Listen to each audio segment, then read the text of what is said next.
네, 안녕하십니까. 법무법인 다문의 최종원 변호사입니다. 오늘은 재화벌의 주제로서 요즘 떠들썩한 이야기죠. 대구 요교사 사건에 대한 이야기를 준비해 봤습니다.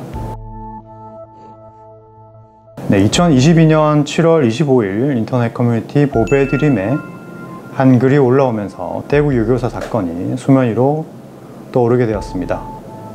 해당 글을 올린 사람은 대구의 한 남자 고등학교에서 근무하고 있는 기간제 교사의 남편이었습니다. 작성자가 불륜을 처음 의심하게 된 것은 아내가 모텔에서 낭소, 낭종, 파열로 응급실로 실려가면서 부터였습니다. 남편은 이 파열이 성관계에 의해 발생한 것이라고 생각하였고, 결국 아내의 차량 블랙박스에서 불륜의 증거를 찾아내었는데, 놀랍게도 불륜의 상대방은 해당 교사가 근무하는 고등학교의 학생이었습니다. 그리고 대화 내용 중에서 성적 조작에 관한 내용이 나와서 더욱 충격을 주고 있습니다. 오늘의 영상 주제는 대구 여교사 사건의 피해자라고 할 수 있는 남편이 취할 수 있는 법적인 조치는 무엇이 있을까, 그리고 해당 교사와 학생에게 내려질 수 있는 처벌은 어떠한 것이 있을까입니다. 자, 먼저 간통죄가 위헌으로 폐지되었기 때문에 간통죄로 고소를 할 수는 없습니다. 이 경우 민법상 부정행위로 봐서 불법행위로 인한 손해배상 청구는 가능합니다. 실무상 부정행위로 인한 손해배상 청구에서 인정되는 금액은 약 3천만 원 정도입니다. 물론 그 상대방은 불륜행위를 한 고등학생이 되는데, 미성년자이므로 자력이 부족하여 법정 대리인인 부모를 상대방에게 포함시킬 수는 있습니다.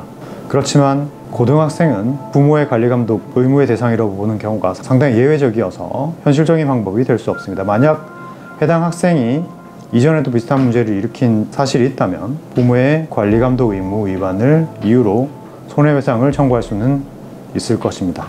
이러한 경우가 상당히 예외적이라는 점은 앞서 말한 것과 같습니다. 이에 이 사건에서의 남편은 성적 조작 모의를 내용을 증거로 하여 업무방해죄로 고발을 하였습니다.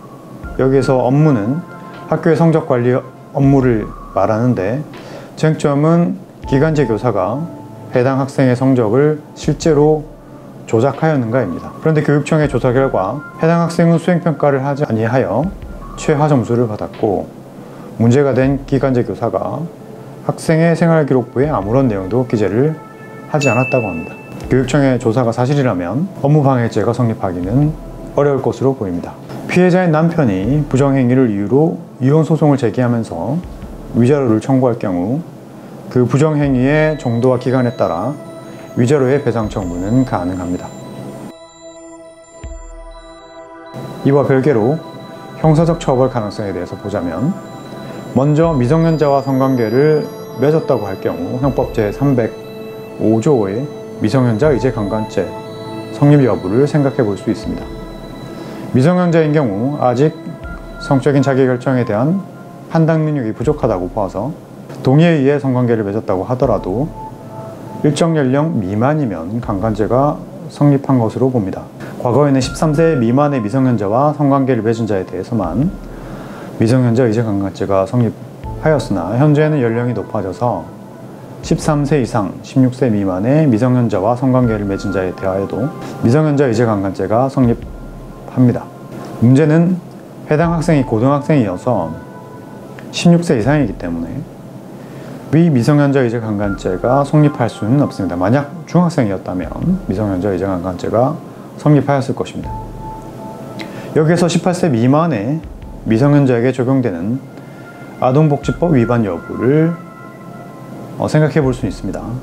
소위 그루밍 성범죄라고 하는 유형의 범죄인 경우 아동복지법 위반으로 볼 수 있기 때문에 위와 같은 아동복지법 위반 여부에 대한 이야기가 나오고 있는 것입니다.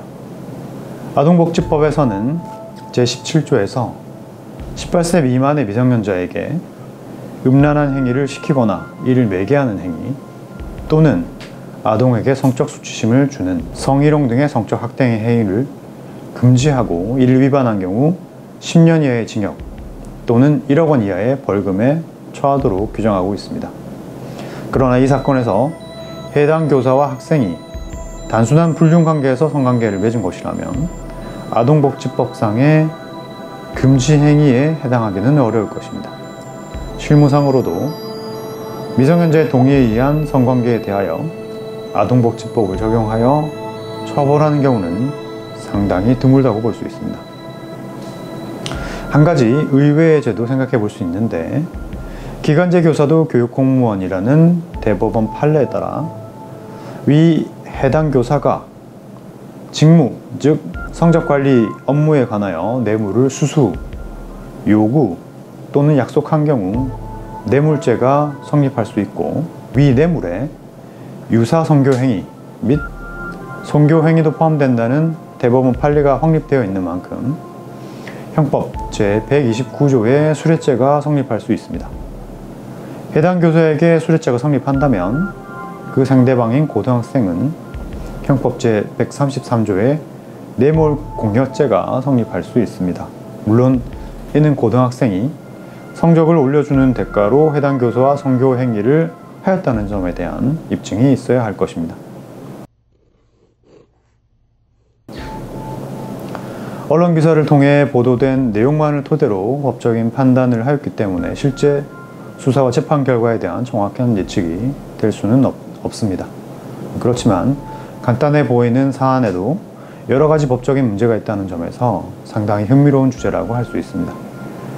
그러나 법 이전에 도덕적으로도 문제가 있어 보이는 이 사건에서 남편이 주장하는 내용이 사실이라고 한다면 윤리적인 비난은 피할 수 없을 것으로 보입니다. 이상 법무법인 담윤의 최종원 변호사였습니다. 감사합니다.